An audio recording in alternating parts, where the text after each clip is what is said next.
So your PMP application has been audited by PMI. It can feel so frustrating knowing that this audit is stopping you from taking your PMP exam. So in this video, I'm going over the entire PMP application process and what you can do to have your application approved by PMI. As we get started, join me in the comments down below. What's the biggest frustration that you're experiencing with your PMP exam, and when do you plan to take it? Drop a comment down below so we can motivate each other with our community. First, let's talk about what the PMP application process looks like. After you hit that submit button on your application, that's when you're going to know if your application is going to be audited by PMI or not. Per PMI's website, an audit is completely random, and the purpose behind it is to verify your eligibility to take the exam. Now, PMI likes to call it an eligibility audit. When I personally submitted my application to PMI, I remember just feeling so scared, so anxious that I would be one of the quote unquote unlucky ones who just got audited. That feeling that I felt in my stomach, just waiting there. It's so dreadful, you know what I mean? And that's why I'm here to help you out. If you're chosen for an audit, there's nothing to be scared about. It's not like you're facing the boogeyman, right?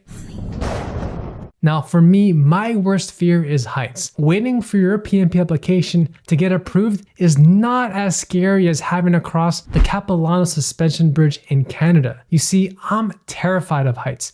And when I visited Vancouver, Canada for a short trip, I made a promise to myself that I would cross that bridge, even if I had to hold on tightly to the ropes. And it helped me get closer to overcoming my fear of heights. So going back to this topic, if your application has been audited, don't feel intimidated and definitely don't get scared. It's not meant to be scary and it's actually really straightforward. You have 90 days, which translates to about 3 months to submit a couple pieces of documents and then you're good to go. 90 days is plenty of time to get all the documents you need. The first thing that you do need is to submit 2 documents online to PMI. The first is evidence of your educational level. For example, your bachelor's degree or your master's degree. The second document is a certificate or documented evidence showing that you actually completed your 35 hours of project management training. For example, maybe you took the PrepCast PMP course because it comes with an exam simulator. If you finished it, PrepCast gives you a certificate showing that you completed 35 hours. That certificate, that's what you upload into PMI's portal for your PMP audit. Now, let's say that you use a different educational course, such as through your university or through a different platform. Try to see if you can get a transcript showing your grades or some type of certificate that shows that you physically completed the class. Just make sure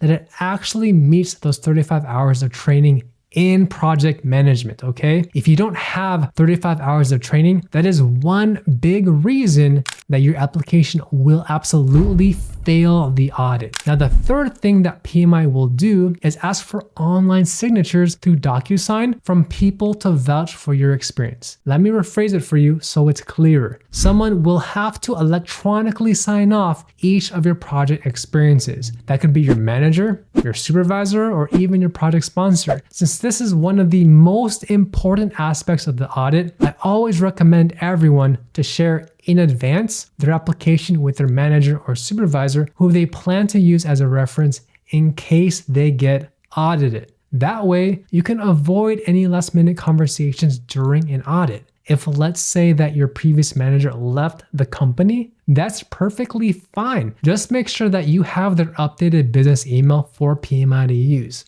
By the way, if you're studying for your PMP exam and you want to learn all the strategies that I use to pass my PMP exam above target in all domains, then sign up to my free PMP course at alvinthepm.com/bootcamp.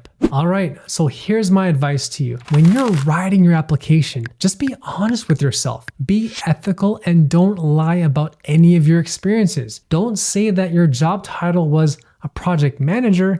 In reality, if it was a business analyst, for example. For me, when I was submitting my PMP application, there were actually several projects where my job title was an engineer. but I explicitly stated that my role was the project lead. Do you see what I did there? Now, I recommend that you do something similar to what I did if maybe, let's say that you led projects in the past, but your official job title wasn't that of an actual project manager. But Alvin, can I still submit my PMP application if my job title wasn't a project manager? Almost everyone seems to ask me this question, and here's my answer to you. You do not need to have a job title as a project manager to take the PMP exam. All you need is experience with actually managing projects in a professional capacity. So if your application has been audited by PMI, you only need 3 things. First is documented evidence of your educational background. That could be a transcript or a copy of your degree. Second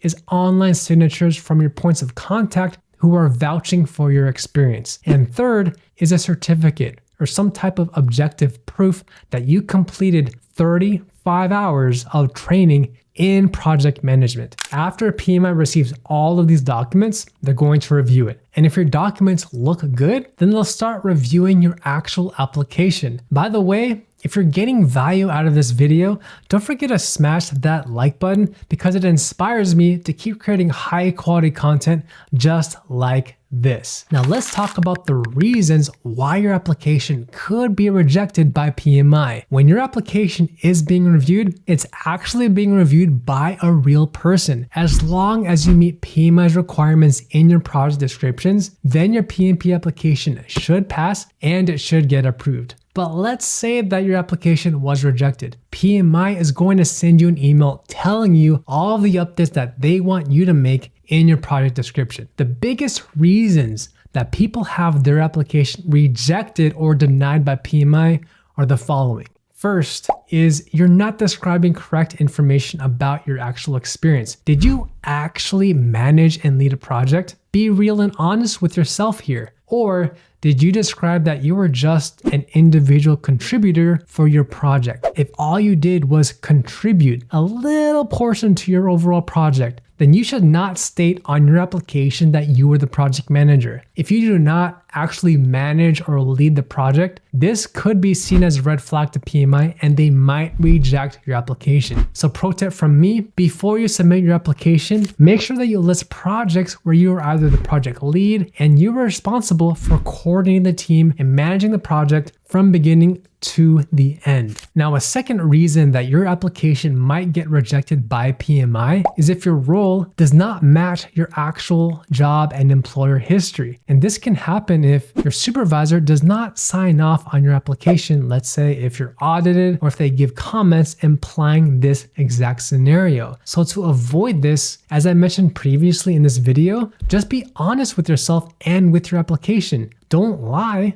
You don't have to list all of your experiences on your projects from your resume. Tailor and pick the projects that you actually managed and put that into your resume. Tailor it and don't feel the need to include everything from your resume. Now, the third reason is that your documentation that you gave during the audit does not match what PMI is looking for. If you don't have evidence from a course showing that you completed 35 hours of training or actual evidence of a transcript or a degree that you completed high school or college, then PMI could reject your application. My honest advice here is make sure that you give the PMI exactly what they're looking for so your application goes through the process as smoothly as possible. Don't give them any reason to reject you or to question any of your experiences. As you're studying for your PMP exam, it's even more important that you understand how to study the right way. Watch this video next to learn how to solve PMP questions, and I'll see you in the next video.